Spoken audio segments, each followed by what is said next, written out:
বাংলাদেশের স্বর্ণের বাজারে চলতি বছর অস্থিরতার শেষ নেই।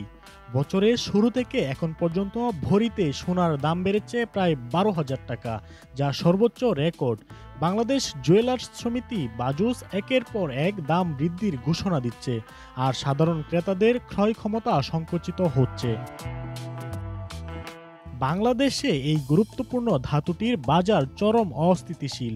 কয়েকদিন পরপরই এর দাম লাফিয়ে লাফিয়ে বেড়ে যায়, তখনই বাধে বিপত্তি। সোনার দাম বেড়ে এমন পর্যায়ে পৌঁছেছে তা এখন মধ্যবিত্তের নাগালের বাইরে। তাদের স্বাদ থাকলেও সাধ্য নেই। স্বর্ণ ছাড়াই হচ্ছে অনেক বিয়ে। না, অ্যাকচুয়ালি অকেশন না, নিজের জন্যই নিতে আসছি। অল্প অল্প করে দেখা গেছে যে একটু একটু করে নিয়ে নিয়ে নিজের জন্যই রাখতেছি। এখন যেই পরিস্থিতি, এখন আমাদের গোল্ড কিনে আরেকজনকে গিফট করা বা ওইরকম তো ইম্পসিবল, ওইটা এখন হয়ে উঠতেছে না। দেখা গেছে যে অল্প কিছু কিনতে পারলে সেটা নিজেদের জন্য। দেখা গেছে যে আমার আগের কিছু জিনিস সেটা আমি দিয়ে এক্সচেঞ্জ করে কিছু আবার এক্সট্রা ইনক্লুড করে তারপরে নিতে হচ্ছে। যদি এটা এখন গোল্ডের দাম যদি এখন কম থাকতো, দেখা গেছে যা দিয়েছি সো হয়তো সেটা বরাবর থাকতো, এক্সট্রা দিতে হইতো না। কিন্তু এখন গোল্ডের প্রাইস ডে বাই ডে বাড়তেছে বিধায় আমাকে আরও এক্সট্রা দিতে হচ্ছে। সো অবশ্যই এখানে তো সন্তুষ্টির তো কোনো কথাই নেই। কেন বাড়ে স্বর্ণের দাম? এর মূল কারণগুলো কি? অর্থনীতিবিদ ও স্বর্ণ ব্যবসায়ীরা বলছেন, পণ্যটির দাম বাড়ার পেছনে কয়েকটি বিষয় একসাথে কাজ করে। প্রথমেই থাকে ডলারের বিনিময় হার বৃদ্ধি। রিজার্ভ সংকটে ডলারের দাম লাফিয়ে বেড়েছে, যা সরাসরি সোনার আমদানি ব্যয় বাড়িয়েছে। দ্বিতীয়ত, আন্তর্জাতিক বাজারে অস্থিরতা স্বর্ণের দাম বাড়ার অন্যতম কারণ। রাশিয়া ইউক্রেন যুদ্ধ, মধ্যপ্রাচ্যের অস্থিরতা এবং যুক্তরাষ্ট্রের সুদের হার বৃদ্ধির কারণে বিনিয়োগকারীরা সোনায় ঝুঁকছেন, ফলে দাম বিশ্বব্যাপী বেড়েছে। তৃতীয়ত, দেশের আমদানি জটিলতাও বাড়িয়েছে স্বর্ণের মূল্য। সোনার আমদানিতে লাইসেন্স, এলসি, শুল্ক সহ নানা জটিলতা রয়েছে। সরবরাহ ঠিকমতো না হলে দাম বাড়াটাই স্বাভাবিক। এছাড়া অভ্যন্তরীণ চাহিদা, যেমন বিয়ে, উৎসব, উপহার ইত্যাদি ক্ষেত্রে বাংলাদেশে সোনার চাহিদা বরাবরই বেশি। চাহিদা না কমলে বাজারের চাপ থেকেই যায়।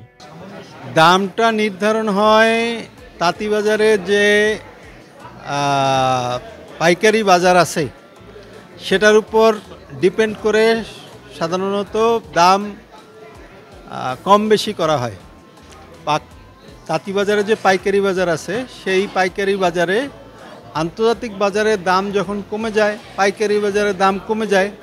আন্তর্জাতিক বাজারের দাম যখন বেড়ে যায় তখন পাইকারি বাজারেও দাম বেড়ে যায়।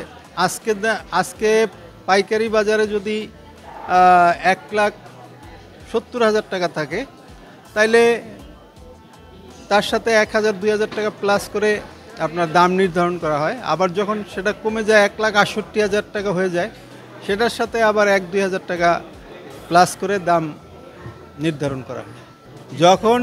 যখন গোল্ডের দাম বাড়ে তখন কখনোই আপনার 10,000 টাকা বাড়ে না। গোল্ডের দাম যখন বাড়ে তখন 2,000, 3,000, সর্বোচ্চ 5,000 টাকা বাড়ে। এমনও হয়েছে যে গোল্ডের দাম অনেক কমে গেছে, তো আমাদের পাইকারি বাজারেও আমাদের খুচরা বাজারেও 5,000 টাকা কমিয়ে দেওয়া হয়েছে। সোনা একটি আন্তর্জাতিক পণ্য। বাংলাদেশে এর কোনো উৎপাদনের উৎস নেই।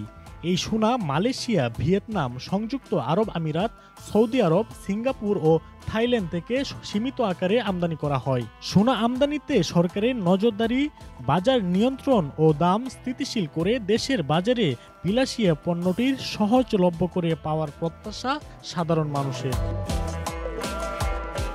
রুহুল আমিন শেখ, খবর সংযোগ, ঢাকা।